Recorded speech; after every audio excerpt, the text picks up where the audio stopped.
समाज सिबियारि उइलियाम नार्जारिनि मोनसे बाखनायथाव हाबाफारि नंगौ सोलोंथायानो सुबुंनि धोन जाय सोलोंथाइनि आबहावाखौ मोजाङै मोनफुङाबा समाज दानाय सिबिनाय आरो आथिखालनि बादायलु मुगायाव गाव गावनि जिउ राहा दानायाव गसंथानो जोबोरै गोब्राब बे नोजोरजों फरायसाफोरनि इयुन समखौ बिथा खालामनानै गसाइगाव महकुमानि सिङाव थानाय जाम्बुगुरि गोजौ फरायसालिनि गोबाव समनिफ्रायनो बार अन्थाइजों गिजि गब्लं जानानै थानाय थिंखौ बिथां उइलियाम नार्जारिया गोदान थिं बानायनानै हरो समाज सिबियारि उइलियाम नार्जारिनि बेबादि मदद हरनायखौ फरायसालिनि फोरोंगिरिफ्रा गोजोननानै बिथां उइलियाम नार्जारिखौ साबायखर बावो।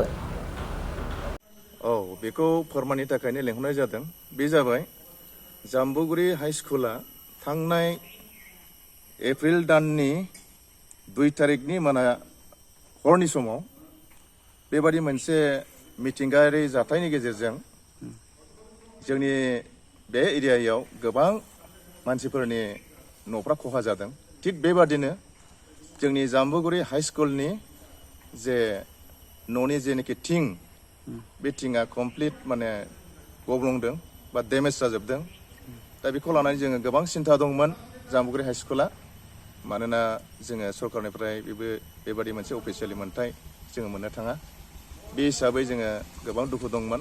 नाथाय बेखिनियावनो जोंनि एरियानिनो सासे मानगोनां उइलियाम नार्जारि बिथांनि गेजेरजों जोङो बिथांनि मावनायनि गेजेरजोंनो बिटिआरनि CM मानगोनां प्रमद सारनि अननायाव आरो बिथां उइलियाम नार्जारिनि बेबादि मोनसे मोजां हाबा मावनायनि गेजेरजों जोङो जाम्बुगुरि हाइ स्कुलनि बे थिंनि जिनायखौ जोङो मोनफुंनो हादों आरो बियो दासिम कमप्लिट जायाखै, मावगासिनो दं मिस्ट्रिफ्रा।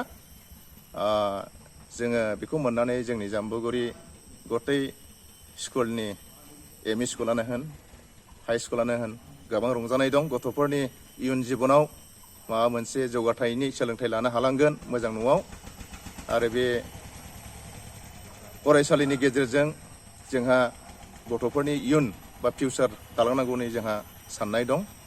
दा आङो बे जाम्बुगुरि हाइ स्कुलनि सासे स्टाफनि जानानै आङो गोबां रंजादों आरो गामियारि गोबां एलेकानि मानसिफ्राबो रंजादों बेखौ मोननायखौ नुनानै। बेबादि मोनसे सरकारनिफ्राय बिहोथाय होनायनि थाखाय उइलियाम नार्जारि बिथां आरो लोगोसे जोंनि BTC नि CM प्रमद सार बिथांमोनखौ रोजा रोजा साबायखर जोंनि जाम्बुगुरि हाइ स्कुलनिफ्राय मान बावदों आरो आसा खालामदों इयुनाव जोंनि बे जाम्बुगुरिनि हाइ स्कुल ME स्कुल जेसेबां दङ गथ'फोर सोलोंथाइ लानायाव, बेफोर गासै सोलोंथाइ लानायाव सरकारनिफ्राय जोङो बेबादिनो मोजांथार बिहोथायखौ जों मोनलांबाय थागोन बेखौनो आसा खालामदों। नुनो मोनदों गोबां समाव बेबादिनो गोबां जाथायनि गेजेरजों बेबादिनो जोंनि फरायसालिनि महरा गोमालांनो नागिरो। जेन बे समावहाय बेबादिनो गथ'फोरनि सोलोंथाइ लानायाव मोजां मोनसे हाबाफारिया जोंनि बिटिआरनि सरकारनि गेजेरजों जों मोनफुंलांनो हाबाय थागोन बे आसा आरो भरसाखौ मिजिं थिदों। आरो बिसेसकरि गले गले आङो बे समाव बुंनो नाजादों आंनि गोसोनि अन्तरनिफ्राय उइलियाम नार्जारि बिथां आरो CM प्रमद सार बिथांमोना गोलाव जिउ जाथों आरो अरायसम बिटिआरनि मोजां गाज्रि गासैखौ नायनानै जोंनि गासै हारियारि गासै माहारियारिनि जौगाथायनि खामानिखौ मावलांबाय थाथों, बेनो जाम्बुगुरि हाई स्कुलनिफ्राय मोनसे आशा। एसेनोसै। मैं जाम्बुगुरि हाई स्कुलर IC रवीन्द्र सरकार। आमार हाई स्कुलर जोआ एप्रिल माहत धुमुहा बताह और शिलाबृष्टित কি হৈছিল, টিন একেবাৰে নাইকিয়া হৈ গৈছিল। ল'ৰা ছোৱালী ছাত্ৰ ছাত্ৰী পঢ়াৰ বহাৰ অৱস্থাই নাছিল। অলপ বৰষুণ আহিলে বৰষুণ পৰিছিল। এই ক্ষেত্ৰত আমাৰ উইলিয়াম নাৰ্জাৰি বাবু উপজাচি নিজে উইলিংলি আহি পেলাই আমাৰ লগত যোগাযোগ কৰি আমাক টিন পাতৰ ব্যৱস্থা কৰি দিছে BTC গভৰ্ণৰ ফালৰ পৰা।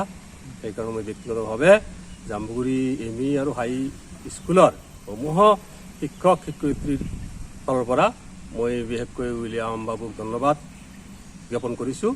লগতে আমাৰ BTCৰ চিফ প্ৰমোদ ডাঙৰীয়াকো আন্তৰিক ধন্যবাদ জ্ঞাপন কৰি মই মোৰ বক্তব্য ইয়াতে সামৰণি মাৰিছোঁ। ধন্যবাদ। थाखो 8, 9 आरो 10 नि फरायसाफोरनि थाखाय मोनसे गोनां फोसावथाय। इम्पल्स आसामआ नोंथांनि थाखाय होदों अनलाइन टिउसन एप्सनि सुबिदा। बर' आरो एसामिस मोन्नैबो बिजोंनि 8, 9 आरो 10 थाखोनि बिगियान, सानखान्थि आरो इंराजि आयदायाव अनलाइन टिउसननि सुबिदाखौ होगोन। मोनफ्रोमबो आयदायाव दान मोनसेनि फिसआ 250 रांल' जागोन। 12 दाननि थाखाय फरायसानि अनलाइन टिउसनआ सोलिगोन। इम्पल्स आसाम अनलाइन टिउसन एपआव live class, online test, online assignment आरो डाउट क्लियरिं सेसननि सुबिदा मोननो हागोन। इम्पल्स आसाम अनलाइन टिउसन एपआव रोंगौथि गोनां एक्सपिरियेन्स फोरोंगिरिफ्रासो फोरोंगोन। गोसो गुदुं फरायसाफ्रा गाव गावनि मबाइलाव गुगल प्ले स्ट'रनिफ्राय इम्पल्स आसाम एपखौ डाउनल'ड खालामनो हागोन। लोगोसेयैनो 8099334099 जानबुं अनजिमायाव थोंजोङै जगाजग खालामनो हागोन।